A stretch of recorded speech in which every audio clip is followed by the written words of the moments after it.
If spending money like water was the answer to our country's problems, we would have no problems now.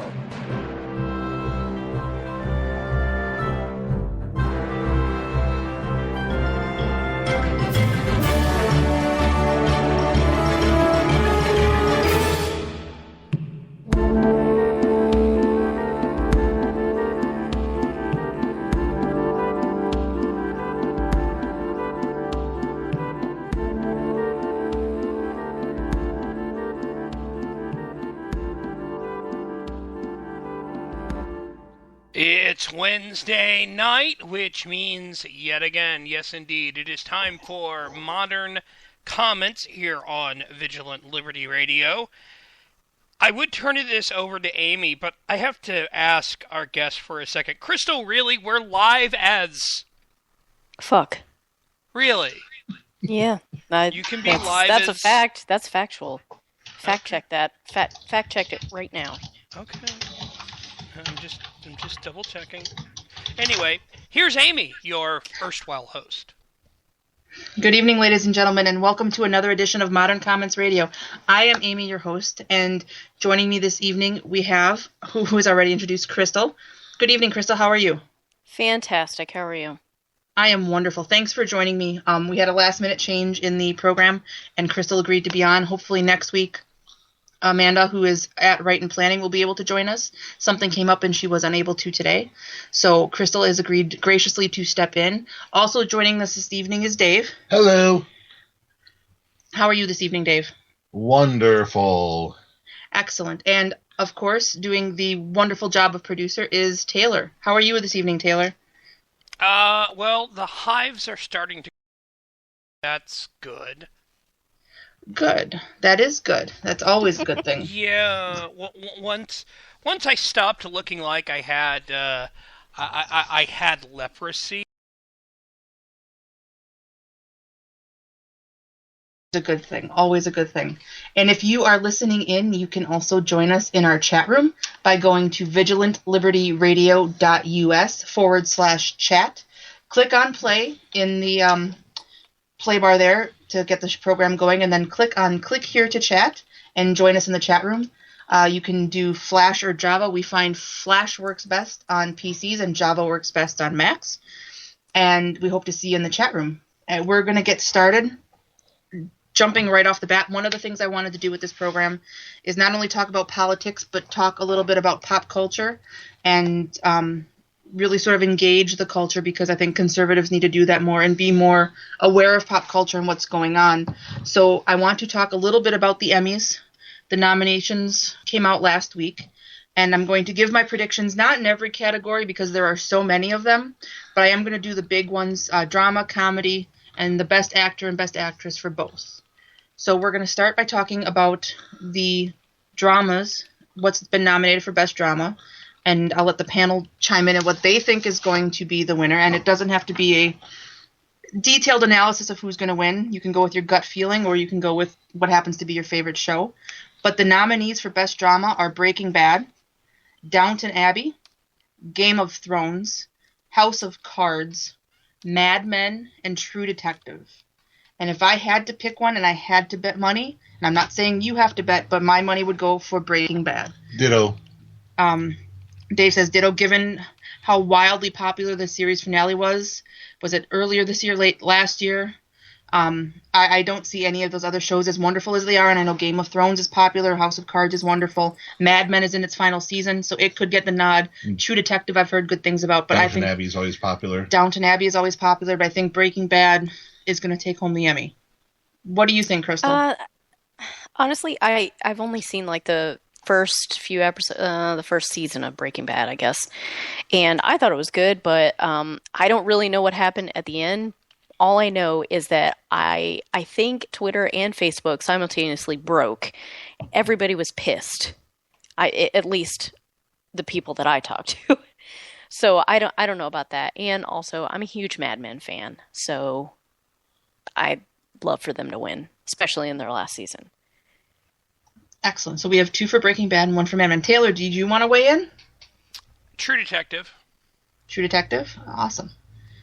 Excellent. Okay. I have no basis for that, although I am halfway through the first episode, and it's really good.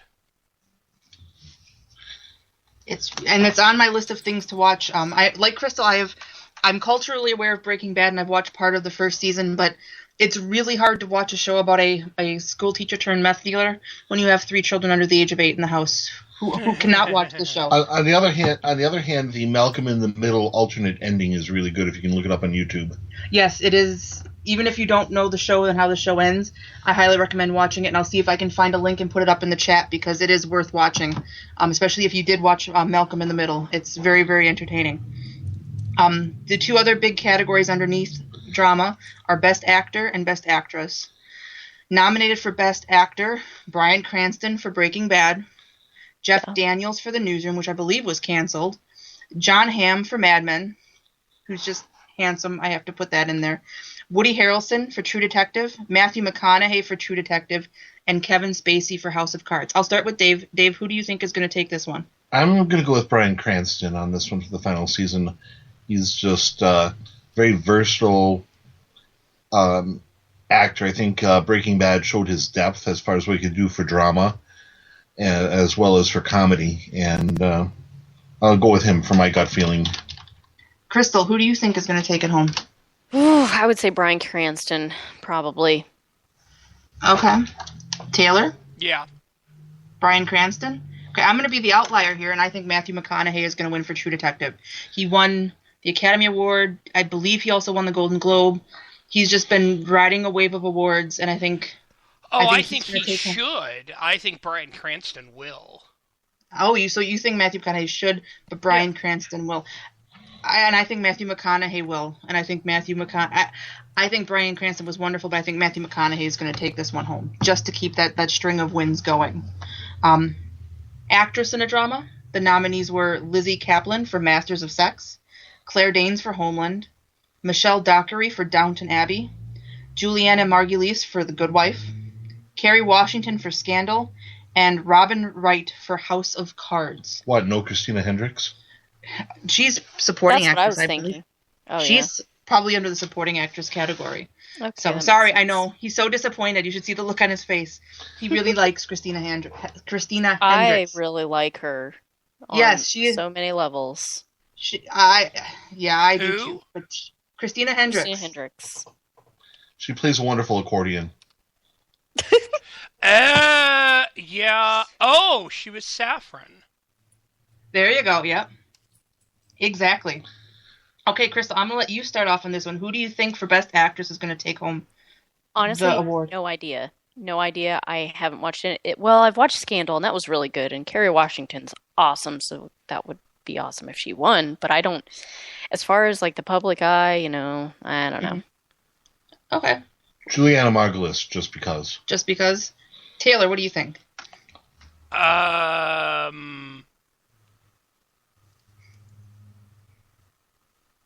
Christina Hendricks. I don't know. I don't know. Well, yeah, in this category it was hard for me because I do know these shows. I don't watch all of them regularly, but I think Kerry Washington is going to win because Scandal is one of the biggest shows out there. She's got the name recognition. She does a wonderful job. The show is incredibly intense from what I've been told, and I think she's going to take it home. I think this is her year to take it home. Now we move on to something that's more my forte, the comedies. And the comedies, the shows that are nominated for Best Comedy are The Big Bang Theory, Louie, Modern Family, Orange is the New Black, Silicon Valley, and Veep.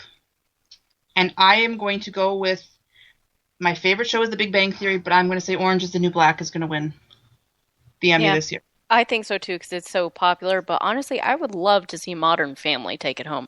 I find that show to be ridiculously hilarious. I love it. Next to The Big Bang Theory, Modern Family is my favorite show. I love everybody on that show, but especially Phil Dunphy. I think he is hysterical. And just, I love everything about that show. Everything about that show is relatable. The situations are funny. The acting is great. The family dynamic works so well. And to watch the kids grow up and come into their own, it's been a blast. And I will sit and watch reruns of that show for hours, even if it's an episode that I've seen, because I love it so much. And the best bit of casting on television is Fred Willard as his dad, as Phil Dunphy's dad. I love everything about that. That is the best bit of casting currently on television. That's crazy how much they look like. It's weird. How much they look like and how much they act like, and I think Fred Willard is hysterical anyway, but it's perfect. I like Big Bang Theory myself as a favorite, but I think it's going to be Modern Family's year. Little aside on that show, Eric Stonestreet plays Cameron, appears in Weird Al's new video, Tacky, a parody of Pharrell Williams' Happy. You should look it up. He does. I will put a link to that in the chat room, too. And that made me laugh out loud.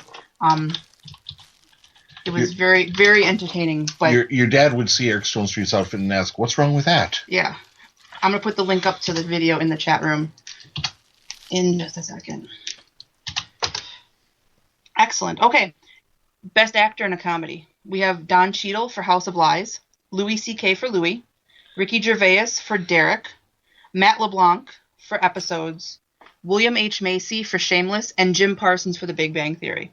Dave, who do you think? I'm going to go with Louis C.K. this year. Jim Parsons is a gifted, excellent actor. He's the one who makes the show for Big Bang Theory, but I think Louis C.K. And I'm going to go with Jim Parsons because this isn't the first time he's been nominated. I believe he's won in the past. He carries that show. He's funny. I love him as Sheldon Cooper, and I think he's going to win this year. What do you think, Crystal? Oof, I don't know. I would either go with Parsons or Louis. Do you folks know that I'm not a big fan of comedy, and that's why you're not asking me? No, I was saving the best for last, actually. How does one not be a fan of comedy? I am a very, very dry humor person. Do you have any idea how much that makes me want to run out and buy the first pink pair of sneakers that I can find and show up at your doorstep? No! I'll curl my hair, my blonde hair. Ouch. Oh, yeah. No. Nice. No. Stop it. Don't hurt. That's my kind of comedy right there. The show's only not even halfway through. We need him for the next 45 minutes. Okay. I didn't mean it, Taylor. Shh, Taylor. Shh. It's okay, Taylor. So you're not even going to take a shot in the dark on this one, are you? I think it's the guy from Big Bang Theory. Jim Parsons. Yeah, that's who my money is on. And my bet from the last one, whatever it is, the best show, Venture Brothers. Venture Brothers? Yeah, Venture Brothers. Okay. I don't care. It's not nominated. That's what should win. That's what should win. Okay. The last category that we're going to talk about tonight is Best Actress in a Comedy. We have Lena Dunham for Girls, Edie Falco for Nurse Jackie, Julia Louis-Dreyfus for Veep, Melissa McCarthy for Mike and Molly, Amy Poehler for Parks and Rec, and Taylor Schilling for Orange is the New Black. And I have to give it to Amy Poehler. She's hilarious. She's hilarious. When she was with Tina Fey, and was it last year's? Was it the Golden Globes? Yeah. Or Oh no, yeah. It was the. No. Was it Oscars? No, wasn't now the I Oscars? don't remember. But when she was Tina Fey, that was great. Parks and Rec is wildly popular. I think this is supposed to be their last season too, because I know there were people freaking out about Parks and Rec getting canceled, but I think Amy Poehler is going to win. Dave, what do you think? Go with Taylor Schilling. Taylor Schilling for Orange is the New Black. Taylor, do you have any guess, or are you going to leave this one alone too? I'll say Amy. I'll say Amy Poehler because I actually do think that that it is funny. I think Parks the I and mean, whole, that she's funny. that she's funny. Yeah. And what do you think, Crystal?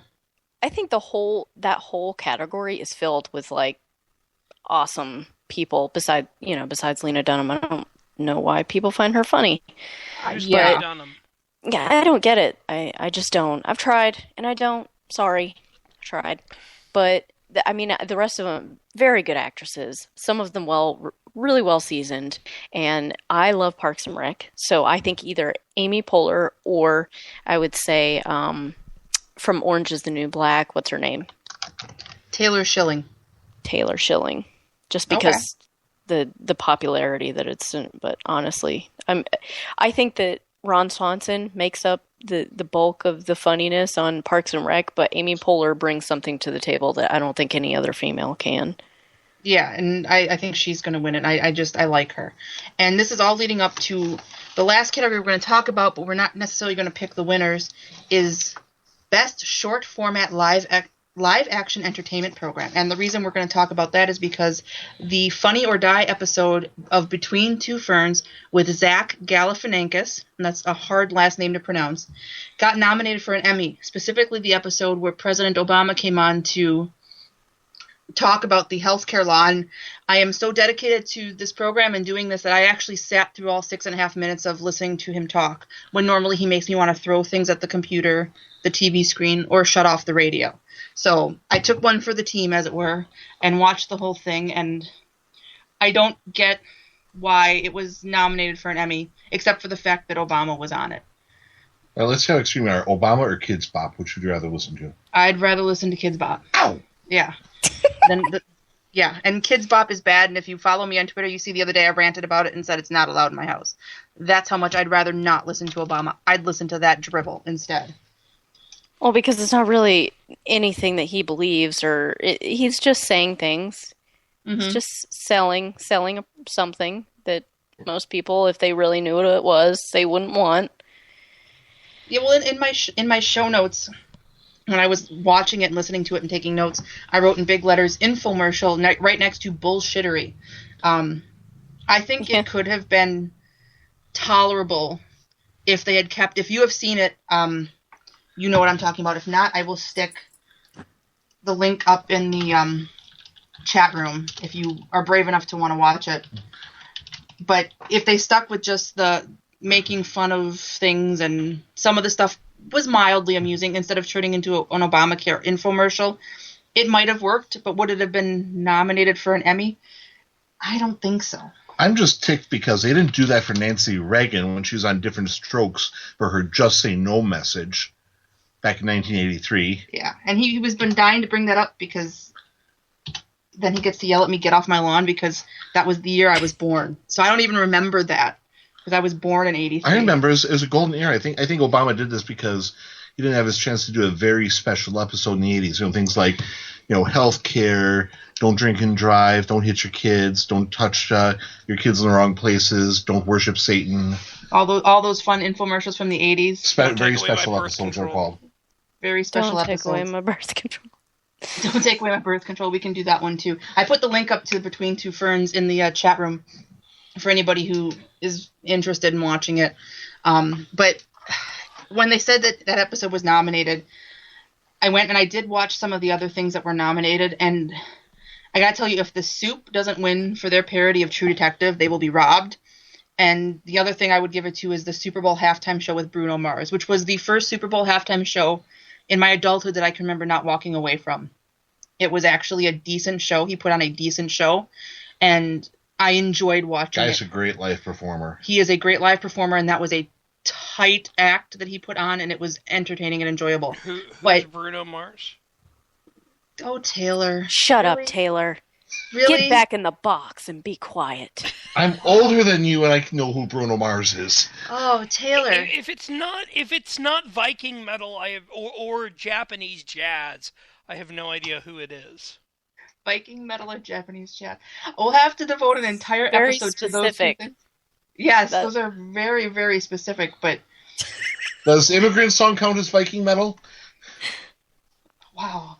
I don't even know. Okay, now wait a second. That's Led Zeppelin. That's in a category all on its own. Okay, well, at least you've heard of Led Zeppelin, so we're Mike, all right, I suppose. I have all their albums. Excellent. Chris in the chat room says Viking metal is fucking awesome, and Yes. until tonight I've never heard of Viking metal, so I apologize. Just look up Amon Amarth. Just look up Amon Amarth, and you'll see what I mean.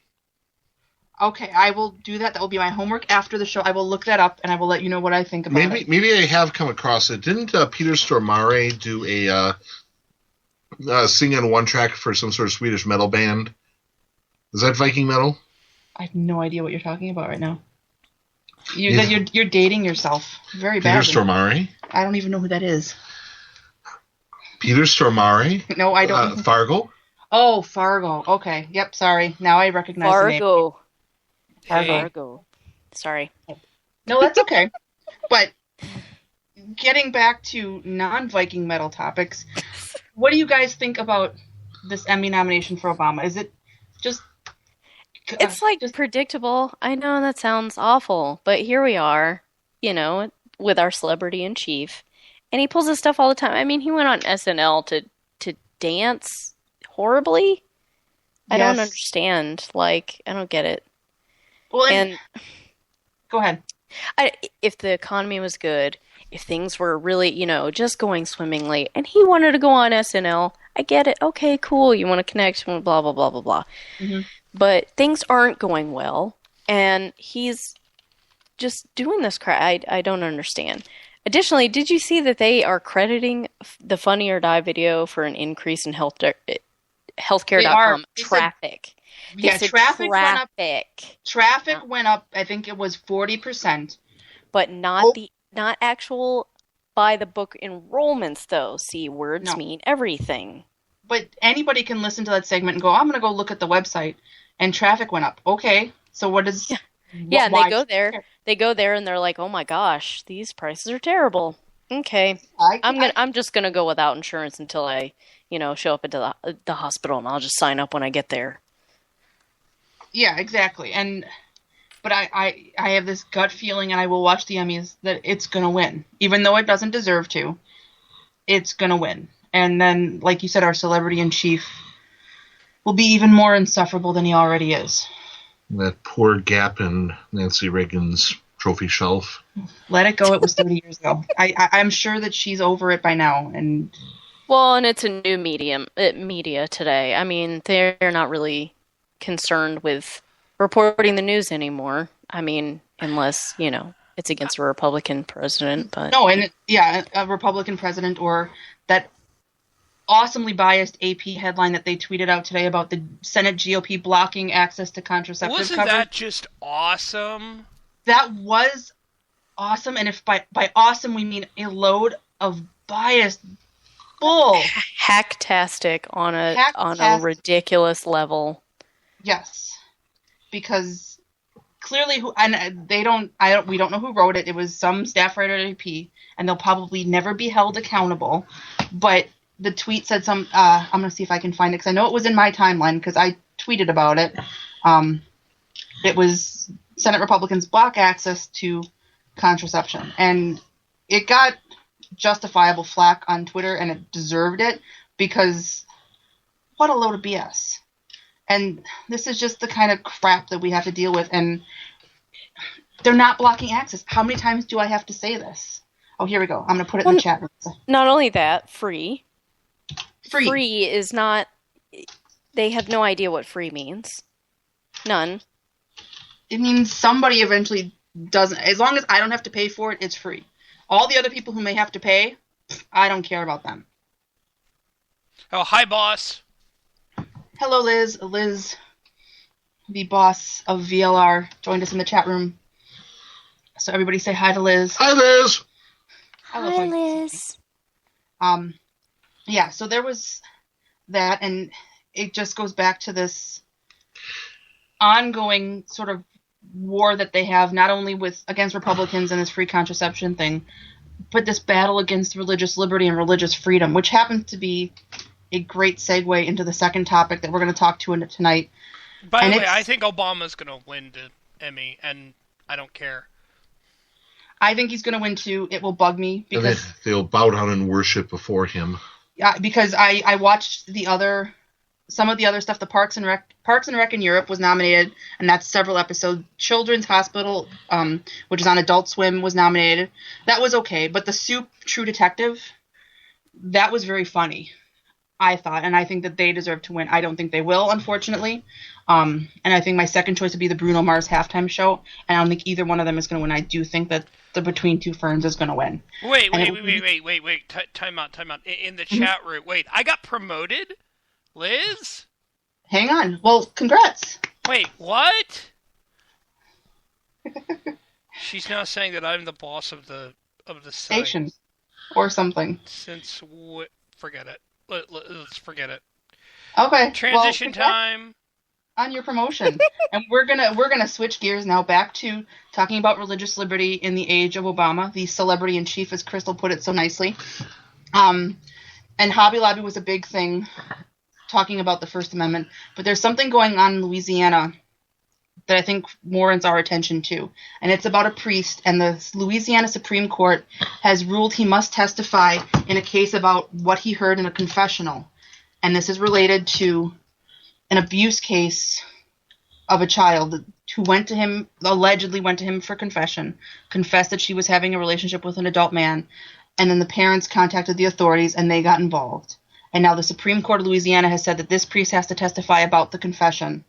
And that poses a problem, and it gets complicated. I put the link to the story from Hot Air, which was written by Ed Morrissey on July 8th. That's up in the chat room now, so you can take a look at that. But the First Amendment implications for this are even heavier than they are in Hobby Lobby, because this is asking a priest to directly violate one of the sacraments of the Catholic Church. And I'm going to turn it over to Dave, and I want you to talk specifically about what the sacrament of confession is for those who don't know it, and then why asking this priest to violate the seal is a big deal. Well, the sacrament it's been called confession, penance, now called reconciliation, is the sacrament in which a penitent goes to a priest who has vested with the power to absolve sins. That's based on binding and loosing from John and from James, letter of James about confessing your sins. Confesses sins. The priest then gives advice, assigns a penance as appropriate, and absolves the sins, forgives the sins for. It doesn't mean you're off the hook for the stuff you have to do. Like, for example, if you steal something, part of your penance will be to put it back, or if you broke a window, pay for the repairs, make restitution. But one of the essential components of that is what's called the seal of the confessional, which is whatever is said in that confessional stays there. And that's just not extended to the priest. That's to anybody who overhears it. If somebody's deaf and needs a sign language interpreter, they're bound by that as well. It is inviolate.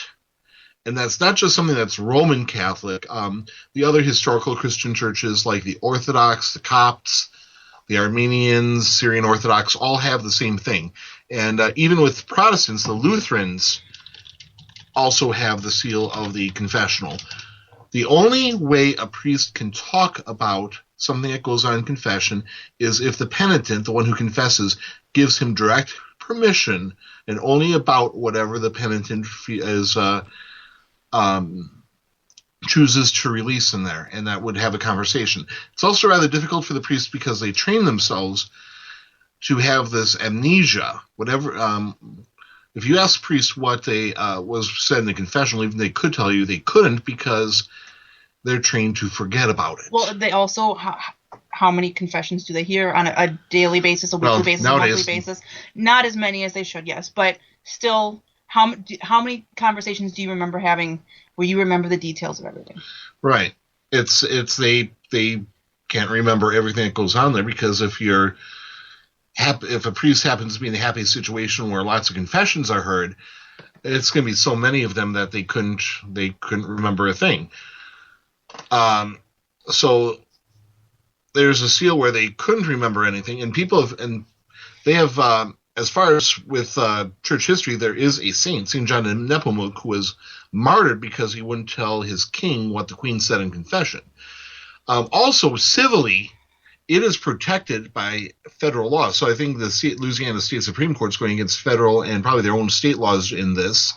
Well, there's where it gets complicated. And there have been other cases where, like in Oregon in the 1990s, they taped a confessional between a prisoner and a priest, and that got for evidence without their knowledge or consent. And that got thrown out as evidence. They had to destroy the tape. Well, this is where it gets a little bit complicated because privilege is defined by each state separately. In Louisiana, the privilege is attached to the person offering the confession and not the priest.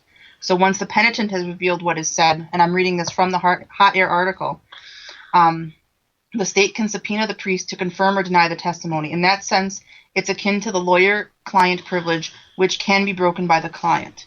And I'm going to go on to read just a little bit more. On the other hand, lawyers don't face eternal disbarment for testifying once a client has waived the privilege. Priests do, and face automatic expulsion from the Catholic Church for complying. There is nothing in church doctrine that requires a penitent to keep quiet about what transpires in the confessional, but canon law is clear on this point. Canon 938 states that the sacramental seal is inviolable. Therefore, it is absolutely forbidden for a confessor to betray in any way a penitent in words or in any manner and for any reason. The punishment for breaking the seal is explicitly noted in Canon 1388. A confessor who directly violates the sacramental seal incurs, by commission of the act, excommunication reserved to the apostolic see. So we've got the court telling this priest to confess or talk about what he heard in confession. And I don't see how this can be anything but a direct attack on religious freedom. We can talk all day about whether or not the priest handled what he may have heard in the confession correctly or not. But the fact of the matter is, to have a court rule that he has to violate the vows that he took and the obligation that he has should raise alarm bells. I want to throw this open. Dave, you've talked. Crystal, do you want to weigh in on this at all? Kind of. It is a complicated situation because on one hand, you want this little girl to be protected, even though the predator actually died in 2009.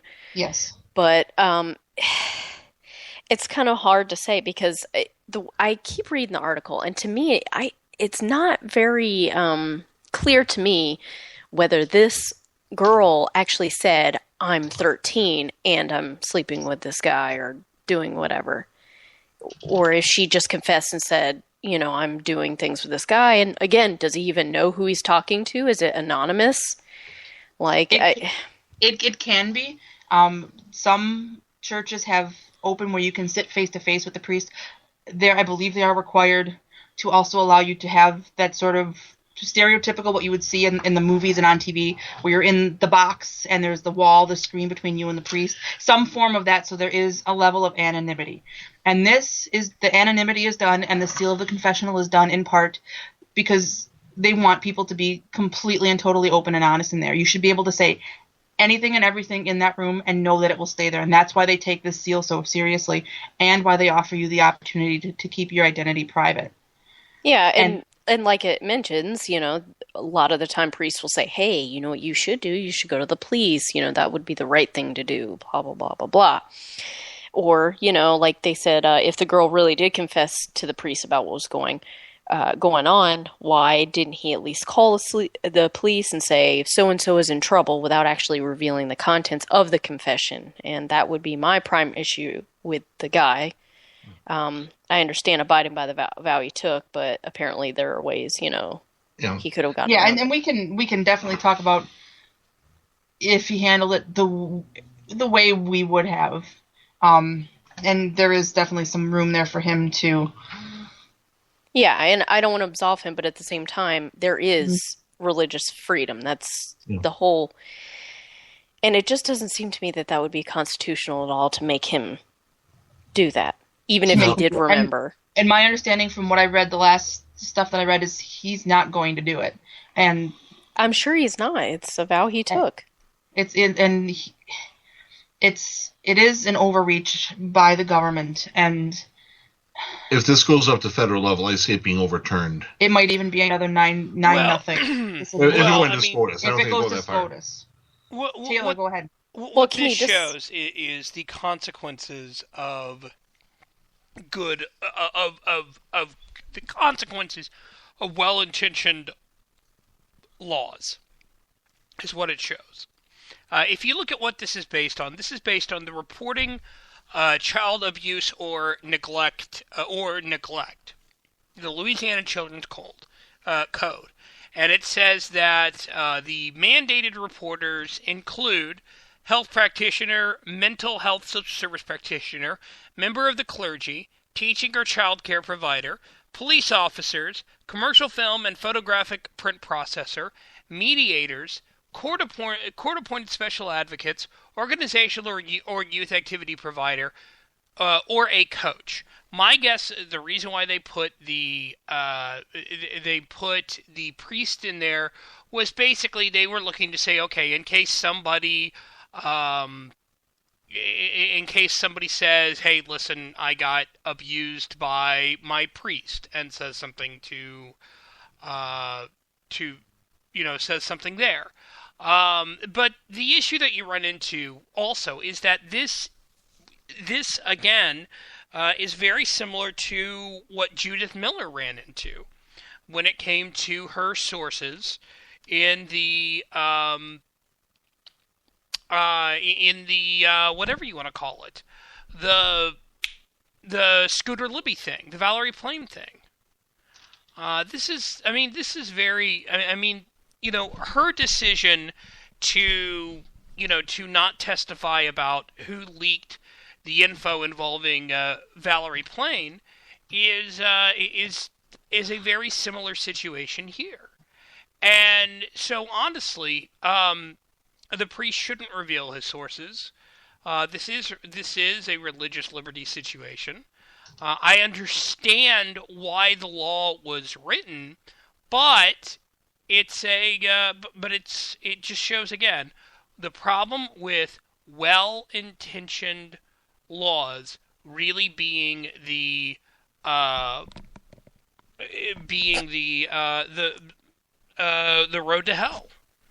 Yeah, the road to hell is paved with good intentions, and that brings us to the next issue. We're going to talk about the next story I wanted to talk about tonight, and that's out of Virginia, Manassas, specifically Manassas City. A 17-year-old boy, or teenager, is accused of sexting a video to his girlfriend, and the Manassas City police have decided that they at the beginning they were going to issue a search warrant so prosecutors could take a photo of him aroused and naked to prove their case that he sent this video.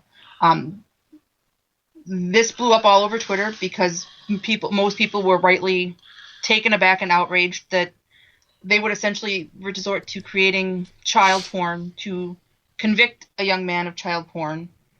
And eventually the outcry, I think, was so big they backed off. But I wanted to talk about this because as the mother of boys, and I know that they're going to do stupid things. I hope they don't do anything this stupid. But they're going to do stupid things when they grow up. And we hear about these stories a lot. Stupid teenagers do stupid things when they're in love or in a relationship. And then they end up like this kid who's facing several felony charges, who could be in jail until he's 21 and then possibly be on a sex offender registry for the rest of his life. And again, Taylor was talking about the good intentions and the good intended laws. And yes, child porn and sex offenses need to be taken seriously and the laws need to be tough. But they also need to have some measure of common sense. And this is not only, I think, an egregious violation of his rights and liberty and dignity, but just an overreach and a misapplication of the law. My understanding is it sounds like the parents of the girl, and what happened was his girlfriend sent him pictures and he responded with a video. The parents of the girl, or the mother of the girl, decided to get the authorities involved and have this young man arrested for what he did. And they've backed off now on that avenue of getting evidence, but the fact that it was out there on the table and it took public outcry to push it back should raise some red flags. Yeah. They should be ashamed of themselves. And why isn't the mother at least a little bit I don't get the law. I don't understand how 17-year-old and 15-year-old, 2 years apart and both minors, I don't know why that's a problem in the first place. I mean, morally, yes, but to do with the police, it doesn't make any sense. I don't know. To me, she should have been a mother first. If you don't want your 15-year-old daughter sending and receiving sexually explicit photos and videos from a 17-year-old boy, then talk to her about it. Give her an ultimatum. Educate her about the road that it leads down. Why does this mother, I use the term loosely, need to involve the police? This will ruin that kid's life. Mind you, this is a kid who has never been in trouble before, who did some things that a normal 17-year-old boy does. Not saying I condone what he did, or that I would condone him sending it to my daughter, but I sure as hell wouldn't involve the cops. No, there was a time when people would have handled this privately and would have never gotten to the attention of the police. But it seems like not in just this case, but that's sort of the go-to now. Kids get a fight in school. Even kids as young as, kindergarten and first grade. Instead of handling it and letting the school handle it, they get the authorities involved. And it's an outrageous overreach of, first of all, in some ways it's a misuse of public resources when there are actual horrific crimes going on that they could investigate. But it's just, it ruins lives. Just because. Well, if you watch Cops too. Mm-hmm. And I do. Sorry, you go ahead. No, I think David was going to say something. Were you going to say something? Yeah, and I was going to say, just because a 17-year-old came down with the case of the Stupids, which is basically the ground state of being for a typical 17-year-old straight boy, is being thinking with that other head. Yeah, and he was stupid, and we can all say that he was stupid, and I wouldn't want him sending that to my kids, and my boys are going to know that they don't do that. They are not going to have a cell phone that can text until hopefully they understand that this sort of stuff can ruin your life. I mean, if you are on a sex offender registry from the time he'll be out of jail at 21, it limits where you can live. It limits your job prospects. It might even impact the relationship you can have with your kids because you're on a sex offender registry. And very few people are going to look through this and go, oh, well, you did something stupid when you were a teenager, so all right. No, they're going to lump you in with all of the actual nasty predators who do horrible things intentionally to little kids, other women. I don't understand it, but yeah, and you put the kid in juvenile hall, and he learns all this awful shit from awful people, that are actually supposed to be there, and now he's a hardened criminal, or he's got some psych issues. Yeah, or he's traumatized by it. I think the right way to handle this, if you have to get the authorities involved, is find some sort of misdemeanor like lewd and lascivious behavior or something like that. Put him on probation for a little bit. Say if you keep your nose clean, this will be wiped off your record, and let the kid learn from it and get on with his life. And his aunt, I believe, is his guardian. So there's obviously mom and dad, for whatever reason, aren't in the picture. But as a parent, you have to be so vigilant. Just the level of vigilance just is mind-boggling to me because you have to know everything that they're doing now. They can be so connected in so many different ways. It's really difficult. You there's no way to know either. Like, I mean, I want my kids to have a cell phone because, it's a safety issue, but at the same time, it's a liability. So It's just, you got to maintain a balance. It's like a no-win situation. Yeah, it is, and you just have to do the best, and you have to pound it into them that this could get you in trouble. And I had a relative who had a son, and he had a girlfriend who was a couple years younger, and he was over 18, and she was not. And I remember his mom telling him and talking about it and saying, don't lay a hand on her until she's 18, because if something goes wrong in this relationship, you could be in big trouble. And she just kept hammering that message home, and it's just what you have to do, because otherwise you're going to end up with all of this big giant mess and big giant clusterfuck of, it's just awful. And I don't know what's going to happen in the case. Last I read, he was going to plead not guilty, and hopefully justice will out. And common sense will prevail. It seems to have prevailed. It's interesting that social media and the public outcry can get authorities to kind of back off on doing things, and it kind of gives me hope, because... Well, I just wonder, like, what kind of police force do you have to be like, yeah, let's do this, or Attorney General's office, whatever. Yeah, I mean, and I don't get it. who sits in that briefing and goes, well, this is what we need to do, and this is how we're going to take him to the hospital and give him medicine, and then take pictures of him, essentially doing the same thing that we're putting him in jail for. But it's okay if we do it because we're the law and we're above the law. And that's another thing about this that gets me, that there are some who think that because they're in law enforcement, in politics, and I have tremendous respect for our law enforcement officers, but there are some who abuse the position and who use that power over others and wield that power over others, and it needs to be called out and needs to be stopped. I also can see one other irony in this, being the oldest among you. We being conservatives and libertarians are talking about the individual rights. I can remember not that long ago where it would have been considered the liberals' domain that would be considered liberals for talking about this. Strange how things shift. Yeah, it is. It is. Go ahead. But just like I said, and it's also the shift of how things would have been handled, even within my lifetime. If somebody had said, if some boy had sent his girlfriend a picture of his hoo-ha, it would have been, like I said, it would have been handled individually. I think the dad in that would have had a stern, long talk with the boy about it and what would happen to his genitalia next time he sent a picture of it. Yeah, well, it's kind of the same thing, and it's going to lead us into something else that came up that wasn't originally on the show plan tonight, but that overreach in the getting law enforcement involved. The story about the 9-year-old girl whose mom let her go to the playground because the mom had to work at McDonald's, and they had a laptop, so the daughter would sit at McDonald's on the free Wi-Fi and play on the laptop while her mom worked. Well, their apartment was broken into, the laptop was stolen. Obviously, she doesn't have the money to buy a new one right now.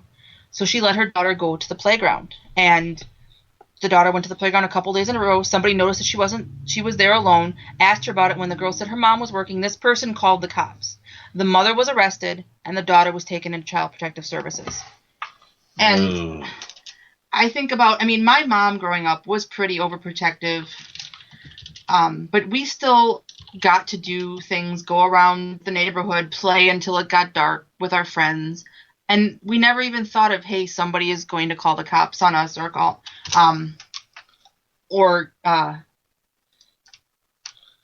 get my parents arrested because we're out playing in the yard or in the playground by ourselves. And again, this whole age difference, when I was 9 years old, this would not even have been an issue back in 1979. Kids were allowed to run around outside on their own at age 9. But I think that's the norm still for most people. I do. And you can't see Dave on the radio, but he's shaking his head no. I think that if you ask most people if they think that their kids should be able to play alone at the playground, most people will still say yes. I don't think they'll let their 4 and 5-year-olds play alone at their playground, but 9, 10, 11, 12. But older, yeah, older, and especially because, if I was going to do that, obviously, I would like the playground to be at least, if I step out my front door, I can kind of see down the street where the and my playground understanding is. was the playground was close to the McDonald's. The girl had a cell phone that her mother gave her in case something went on. But we have, on one hand, a culture that's freaking out about childhood obesity and, kids not being active enough. And then you turn around and they would obviously rather prefer that this kid spend her days sitting on her butt at a McDonald's, eating French fries and Big Macs, because what else is she going to eat while she's there all day, playing on the computer than going outside and playing at the playground. Well, I think that, this is... I'm not really sure that the law should have been involved in this. Mm-hmm. But I do have a couple of questions about it to be able to figure out more. One, is there not a playground at the McDonald's? Two, Did the mom not have anyone who she could turn the kid over to? So to watch her. So I guess those are the questions that I have. At the same time, I don't think the mom deserves Mom of the Year award, but I don't know. I guess the biggest question is, okay, what would have happened if something had happened to the girl? And that's a fair question. Yeah. Yeah. And I don't envy the mom's situation. Perhaps McDonald's doesn't have a play place. It doesn't say. I don't know in the article if it does. And I know whether policy would let her play around and all day. And the second and if thing, she's 9, she might be too big, because I think if they do have a playland, there are height restrictions, because our 7-year-old is almost 5 feet tall, so he can't go in the playland at McDonald's anymore because he's been too tall. I think he's been too tall for a while now. Yeah, he finds that a bummer. The second thing is, mom might not be able to afford daycare, which is kind of a whole thing in itself on whether it's, sending a kid over. In years past, they could have found at least one relative or friend to keep an eye on her during the day while she worked. Everybody works now, and it's hard to find, aside from after-school care, daycare, this being the summertime, to find somebody to keep an eye on your kid. And be able to afford it. And daycare is expensive, and I can't find the link now, but in the first article I read about this, they had a news report, and in the news report, what I read was that the reporter had given information for a local government-run daycare where you could get assistance. And maybe the mom chose not to do this. Was she wise in handling things this way? I don't know, and it depends on the child too. Because as of right now, I mean, we have a 5-year-old. When he's 9, I don't see him being as mature as his older brother is, because his brother is an old soul. I would probably trust my eldest to do things sooner than I would my middle child, just because of the way their nature is, and that should be my judgment call as a parent. But it makes me wonder, and it makes me think, our kids go next door to the neighbors all the time. We have elderly neighbors that they go and visit with. They play in our yard, which is fenced in by themselves. Will it take one busybody neighbor to say, hey, they're not being supervised, to have this sort of problem come down on us? And when... I remember being thrown out in the backyard by myself at 4 years old, and being at 9, I'd be thrown out of the house until lunchtime or dinner time. Yeah, and it was just go and play and do things and be a kid. And now everything has to be supervised. Everything has to be structured. And it's overwhelming, I think, on the parents who feel like they have this obligation to plan out every minute of their child's day and to be helicopter parents. I remember kids like that growing up. We felt sorry for them. And it's not fair to the kids who lose a piece of their childhood because everything is structured and there's no time for that sort of spontaneity and doing things. And part of it is taking risks. And part of it is that nobody is a community anymore. No, everybody keeps to themselves. And it's weird because even in my neighborhood, love my neighborhood. They're nice people, but I'll tell you what, you won't see them like they'll wave, but for the most part, I mean, we have one neighbor that is awesome, that really strives to meet everybody and get to know them. And, I like that. I don't want a nosy neighbor, and she's not. She knows where there are boundaries, but, just somebody that if you're gone for the day, they take notice. They're vigilant. They're like, oh, somebody, that doesn't look like a person I recognize trying to get in my neighbor's house. That kind of thing. You look out for each other. Yeah, exactly. And I think our neighbors next door do that. And the gentleman who lives behind us works odd hours, but we're friendly with him. And generally it isn't. But we're not close like I think some neighborhoods could be. You don't call them over for a barbecue or dinner. No, it's just not how the dynamic of it is, and that's a little bit sad. But the overreach and the not using common sense and getting law enforcement involved in everything that happens, gets frustrating after a while, and it gets overwhelming, and it gets a little bit scary as a parent. But Yeah. And that kid is now in the clutches of CPS, which is a whole new nightmare into itself. CPS in most states being a law unto themselves. yeah, so that's going to be a long, I think, protracted fight for her, and I hope everything works out. But we are coming to the end of the program now, so we're going to start wrapping up. Crystal, start off by telling us where we can find you. You can find me on Twitter at Tar Heel Crystal, or you can find me on VLR's Tuesday night show, Roundtable of Extreme Liberty, with my co-host, Alan Bordius. Yes, and Alan is in the chat room this evening, and he is also our Monday night program, Their Finest Hour, which you can hear on Vigilant Liberty Radio at 10 Eastern, 9 Central, 7 Pacific. So always tune in. There's lots of good programming going on here. Taylor, where can we find you? You can find me at EYE Desert Blog. That's at EYE Desert Blog. You can also find me in about 4 minutes. Well, maybe a little bit more than that.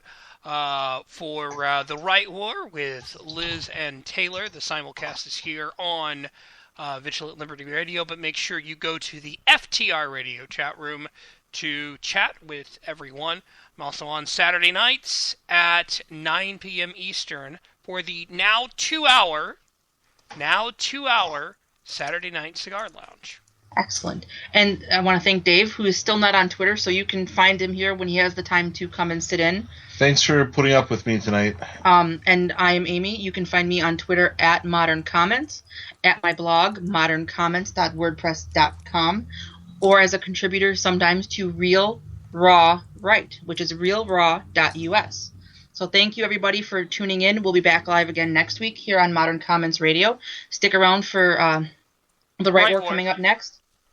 Awesome. Have a lovely evening, everybody.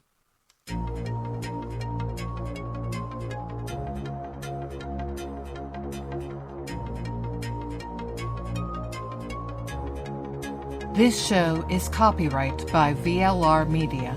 All opinions of panelists and guests are their own and may not reflect the opinion of VLR Media, the host, or anyone else.